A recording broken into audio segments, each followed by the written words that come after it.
এটা গভীর জঙ্গলে এক ছিল খরগোশ, একদম সাদা নরম তুলার মতো। দৌড়ে সে বিজলির মতো। অন্যদিকে ছিল একদল মজার করা প্রাণী। তাদের মধ্যে একটি বানর, একটি তোতা এবং একটি হাঁস। তাদের বলা হতো মজার দল, কারণ তারা সব সময় হাসি মজা আর গল্প করে কাটাতো। বানরটি সারাদিন লাফালাফি করত, বনে বাজারে ফল খেয়ে ঘুরে বেড়াতো। হাঁসটি নদীতে সাঁতার কাটত ও উপরে উঠে ঘুমাত।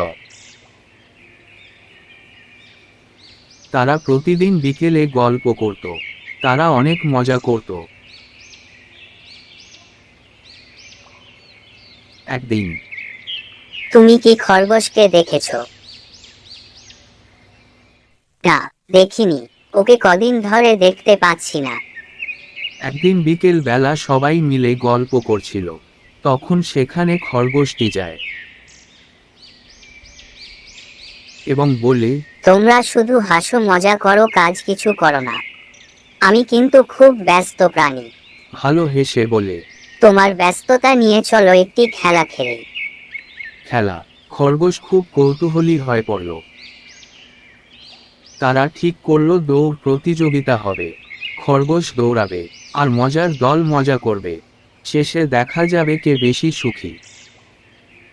খরগোশ খাওয়া ঘুম ভুলে দিনের পর দিন অনুশীলন করতে লাগলো। কদিন ধরে অনেক অনুশীলন করেছে, এখন একটু যাই দেখি ওরা কি করছে। খরগোশটি মজার দলের কাছে যায় এবং তারা ঠিক করে খরগোশের ও মজার দলের প্রতিযোগিতা শুরু করবে। প্রতিযোগিতা শুরু হয় এবং খরগোশটি সারা বন দৌড়ে বেড়ায়।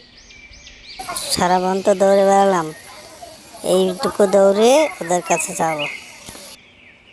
অন্যদিকে মজার দলেরা ফুল দিয়ে সারা বন সাজায় এবং ঘুড়ি বানায় ও নানা ধরনের ফলমূল এনে খায় এবং অনেক মজা করতে থাকে, নানা রকম গল্প করতে থাকে।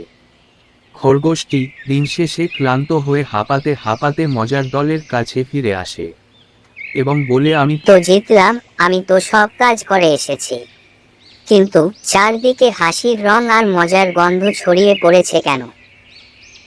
বানর বলে। তাতে তুমি কি বুঝতে পারলে?